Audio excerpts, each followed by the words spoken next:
2, 1.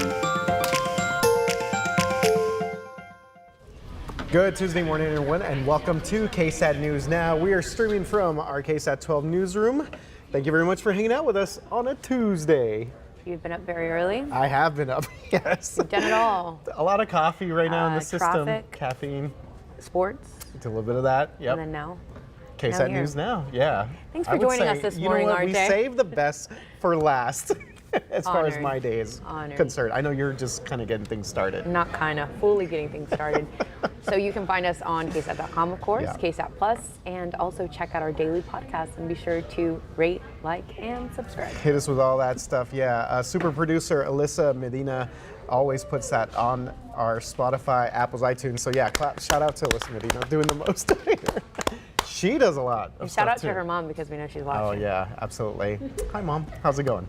Okay, so this morning, going over obviously a lot of different topics, but also this new survey that shows what are the most regretted college majors. Did you already see the list? No, I laugh because I remember being in college and a lot of my the other students, they would change majors frequently, and I just didn't understand why. But I guess some people can't figure it out, and then maybe they stick to it, and now they regret it. So we'll give you that list. Also, San Antonio welcomes a 50-foot visitor today to get ready for the holidays. Yeah, really excited about this. Plus, there are more checkmark blues as the verification chaos. Continues. Twitter blues. Yeah, Twitter blues, all sorts of just nonsense, craziness on Twitter. One of my favorite social media platforms. I know a lot of people don't use it that often, but yeah. Not anymore, at least. All right, but first, one of the biggest stories that continues here in San Antonio. Today, the city of San Antonio opened applications for District 10 City Council seat after Councilman Clayton Perry heard a no confidence vote yesterday. That's right. So in session yesterday, Clayton Perry asked his fellow council members to allow him to take a, quote, sabbatical instead of resigning. So they granted his request and did not push for that official resignation, which some people around town have really wanted them to push for that. Yeah, some definitely mixed thoughts on that. So Clayton Perry is charged in a hit-and-run crash that may also result in a DWI charge. Of course, this is going back now more than a week that we've been kind of following along with all the details of this story. Council members do not have the power to remove another member from office, barring criminal convictions involving, quote, moral turpitude, though voters can petition for a recall election. But will that happen? Obviously, we still need to see how this plays out. Yeah, and of course now there is a temporary job opening here, so the appointee would be able to serve through the rest of Perry's term, which ends in early June 2023 or until Perry decides to return. So a lot of different questions here, and right now on our website, we have basically an explanation about why the council cannot remove him and several different things about basically all the stipulations here and what you need to know about this case. Yeah, which there is a lot to know. Yeah. And I love that we have it broken down because it can be hard to follow and overwhelming.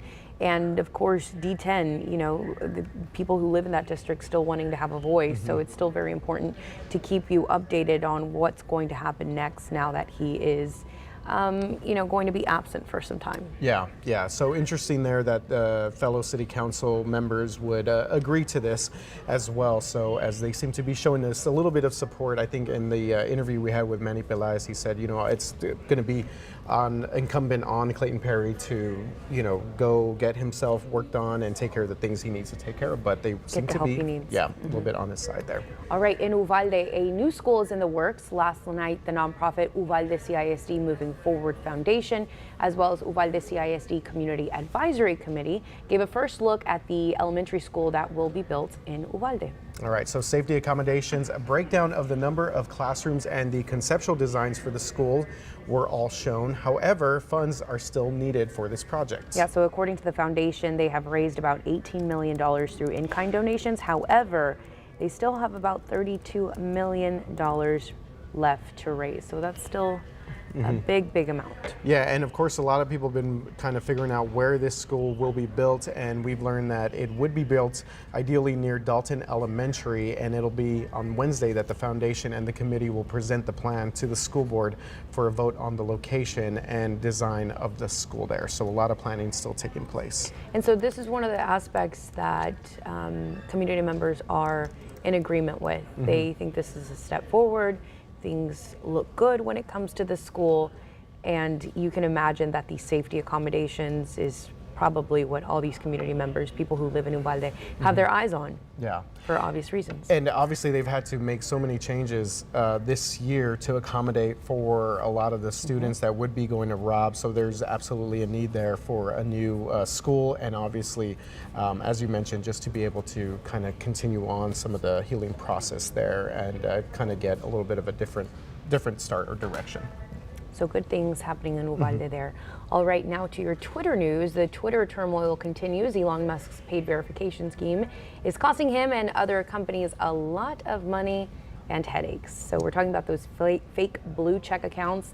They've gone viral, leading major companies to halt ad spending. Yeah, this has been a crazy story over the past couple of days here. So a fake account and tweet using the name and logo of the pharmaceutical company giants Eli Lilly and co-sparked panic. This caused panic and may have also cost Twitter and that company millions of dollars. So it's a 9-word tweet that carried the blue verified check mark, and this is what it said, quote, "We're excited to announce insulin is free now," end quote. That tweet was, of course, fake. That's not the case. I think they later corrected that, and for $400 is what it sits at right now. Yeah, absolutely. And it was retweeted and liked by thousands of people, and it wasn't removed from Twitter until more than 6 hours later. By the next day, Eli Lilly's executives stopped all of their Twitter ad campaigns and paused their Twitter publishing plan for all corporate accounts around the world.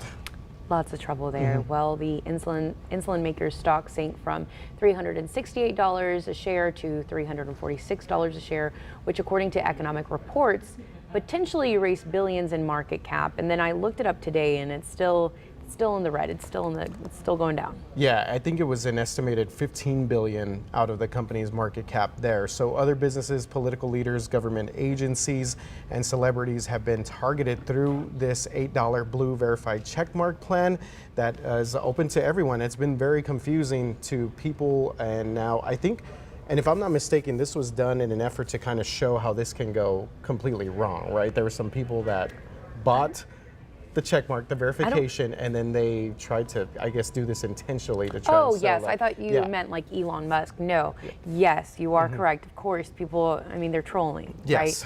right? That's probably the tweets easiest way have to put it. gone Yeah. viral, and we chuckle about it, right? Because some are pretty funny, but it's costing these companies a lot of money. So $8, it doesn't matter what your identity is, you can just purchase it. Elon Musk had said that, you know, this is a power to the people type of thing, and he thought that that $8 was going to, because it's non-refundable, so he thought that that was going to stop these situations from happening, and clearly that's not the case. In other words, yeah, like who would pay for $8 a monthly fee in order to continue to troll? But obviously people are going to do this, and people have found definitely ways to create these verified fake accounts. Yeah, there's just a lot of confusion going on there with Twitter. It's and I think they even created fake accounts to apologize on behalf of the company. So there were fake accounts on top of the fake account. Yeah, there's a lot going on there. Oh, Twitter. Twitter blues. All right. Speaking about regrets. Yes, a lot of people tend to have those in life, and apparently what major they picked in college is a pretty big one here. I can't relate, but I can understand. A survey by ZipRecruiter shows that 44% of people looking for a job right now say they regret their choice of college major. And this has been a topic that even just institutions have talked about, or when we talk about the classes that some colleges offer, like the Selena or the Taylor Swift, people are like, why are you wasting your money with these classes? What job is it going to get you? Absolutely. That is a big part of this whole discussion here. And apparently, get this, the most did you just see this? The most regretted major right now, according to this survey by ZipRecruiter, is journalism. By far, and then followed by sociology and liberal arts. Thoughts on this? Look at that. Well, I mean, 87% journalism. I think the hardest thing about journalism, I mean, there's jobs everywhere around the country. The thing is the pay, right? Like, especially when you There start you at go. these small markets, like it's not good, and it's not as glamorous as people think. Exactly. It's definitely a labor of love. Always make a point of telling that to people who ask about this profession or this field, is that you really, really have to love this job in order to be successful in it and really get the most out of it. But not everyone is sad. No, absolutely not. Yeah. I'm not sad. I'm good. I'm good. Yeah, I'm feeling all right. You studied journalism as well? Yeah, mass comm at Texas State. Same, Eat 'em up, mass comm, Bobcats. journalism, yeah, Spanish. Mass comm, yeah. It was electronic media when I Not was me. there. I wasn't a journalism major. I was a meteorology major. So I can say that a lot of people in meteorology follow through with what they get their degree in. It is kind of a specific science, right? Yeah. In many different ways. Her mic is on? I think, yeah, your mic is off, sir. We heard you. But I heard you loud and clear. And now the battery's out. just fell. Well, Sarah, yes. We have a little bit more information. We do so have a little the bit more. survey shows that the happiest college grads are those who picked very Like good majors: computer science, science, criminology, jinx, engineering, and then nursing. Right, yes. And graduates that responded say their feelings are tied to how likely it is that they find jobs in those fields and basically the salaries that go along with them. I think it's definitely a shock when you first graduate with a mass comm degree or any sort of journalism degree. Initially, yeah, what that starting pay is going to be, because generally you do start off in a much lower market than what you're seeing here. Yeah, I remember those days. Me too. All right, I think I fixed my right, batteries Sarah's- falling out. That's what they teach you in college too, how to fix batteries. But yeah, Well, what you I was did it. saying earlier is that, you know, I studied meteorology in college and got my degree in meteorology, and a lot of people don't realize that you don't just need to be a TV meteorologist to be a meteorologist. There's plenty of meteorologists out there that work for the government, work for small companies, etc. But it's a lot of data. And speaking of data, I thought we could talk about our average first freeze in San Antonio. So some folks have already seen their first freeze of the season, mainly up across the hill country. That came early Sunday morning behind a cold front, and it is chilly out there. But here in San Antonio, our average first freeze is right around November 30th. We do not anticipate a freeze over the next few days here in San Antonio, but the mornings are still going to be chilly. This is a look at the next few days here. You can see that in the morning we'll be in the upper 30s over the next few days. Again, I don't anticipate a freeze in San Antonio, but parts of the hill country could touch freezing. Afternoons are going to be in the 50s, and before it can even get warm, we get another reinforcing shot of cold air by the weekend. Our highs are even going to struggle to get out of the 40s on Saturday with some sprinkles out there. So as we take a look at your KSAT 12-hour forecast, it's nice and cool out there. We're really not going to see temperatures warm too much above the upper 50s, mostly sunny skies. And this evening after the sun sets, we'll get cold pretty quickly. Temperatures are going to fall into the 40s. Early tomorrow morning, we'll be waking up with temperatures in the upper 30s in many places. And in the afternoon, we'll be seeing temperatures in the 50s. So all in all, we're going to be having a pretty chilly mid-November here over the coming days. And guys, I don't even anticipate us warming up too much until Thanksgiving. So we could actually have one of the coolest Novembers we've seen in a while here in San Antonio, all because of several cold fronts in the mix. I was remembering how, like, late in the season, was it spring or where it was still really cold? Yeah. And we're like so excited for it to warm up, and then now I'm at the point where I'm just excited to see these Remember numbers. how we had 58 100-degree days Yeah. this summer? Yeah, this This is a nice welcome change, I think, for us. I like that it feels like November, and especially with the holiday right around the corner, you kind Yeah. of feel that crisp, cool air. Absolutely, guys. Bringing the good news, the sweater weather news. This Sweater is weather. good news. And speaking about sweater weather, we have to think about our friends who need blankets, socks, hand warmers. So there are a lot of nonprofits who, of course, accepting donations, having those drives to help those in need. But, you know, it's because this is the time of the year where people really want to donate. So that's good news there. And I think we did a story on that, I believe it was last night. So yeah, if you want more information, go to KSAT.com, how you can help out in those nonprofits to basically take care of people that definitely need it during these cold nights and days across our city. So, Christmas. There's two options that I God. have here for you. You can either sing your favorite Christmas carol all day, or you can dance to Jingle Bell Rock like Regina George and Mean Girls. Okay, I think I'm gonna take option A if I had to. Let's see. Is Feliz Navidad? Is that considered Christmas? Feliz Navidad. Feliz Navidad. That was one of my favorites growing up. Prospero año y felicidad, right? Prospero año, yeah. There we go. Yes, Jose. You know what? Yes. Do you know what Prospero año means? Yeah, have a prosperous year. Have a great year. Good. All right. So twinkling lights are starting to pop up around town. What's the dance though? What do you mean? There's no dance? I've seen no, but we didn't the have Regina TikTok George challenges back. Oh, you have. It's You've like never watched the I've movie? seen it. Yeah, I've seen it, it's but very I can't. Scandalous. It is okay. Yeah. I was not gonna. That was gonna be a tough sell. Okay.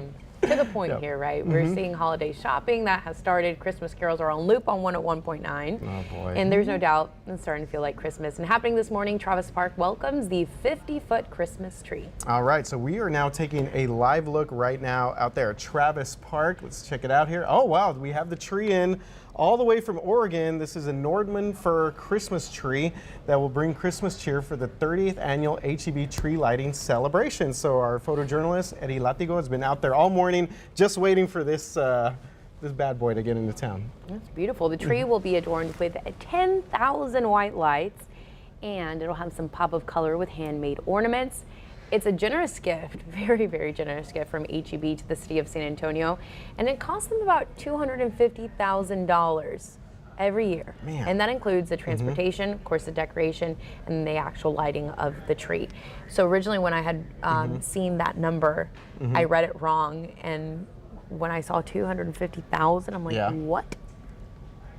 That's expensive. Yeah, that absolutely is. But you think about the amount of effort it takes to bring that tree over here and the process that they go through. I remember I did this as a live shot last year when they brought the tree into Travis Park and just talking to HEB officials. It's a whole thing. Yeah. I want to be part of the crew though that gets to go pick it. Oh, that'd be cool. That'd be a good story. That would be. So the tree lighting celebration is next Friday. So mark it on your calendar, day after Thanksgiving. That's November 25th. From 3 to 6 p.m., but the actual lighting is set to take place right at 6:20. And then remember that this Friday is actually the opening of the Rotary ice skating rink. Ah, that's right. I got to do that live shot the first round, and I felt like Elsa. How'd you do? I did really well. I love ice skating. I try to take my niece every year. I was like, no. I love it. Yeah. The Dallas Galleria has their beautiful ice skating rink. Yeah. So I try to take my niece during the holiday season. Yeah. But I love it. I love it. No, I struggle. I'll race you. If I'm there, We should do- I think you're no. good. Oh, we could. Hold on, we still could. I'll race you in the ice rink. All right, let's do it. Let's Can we take do it a in show on the from road. there Friday? Remote show. That'd Super be fun. producer Alyssa? Alyssa's like, oh Super no. producer Alyssa. Maybe. All right. Hey, you know what? So that's going to be a lot of fun. Also want to mention that San Antonio FC is having their victory celebration today at the Arneson River Theater. The San Antonio FC finished the Fighters win 3-1 on Sunday night to win their first ever USL championship. So shout out to them. It's going to have a good time. The players and the coaches are going to be out there around 6 o'clock. All right. Congratulations to them. And thank you guys for tuning in. We'll see you tomorrow at 11 a.m.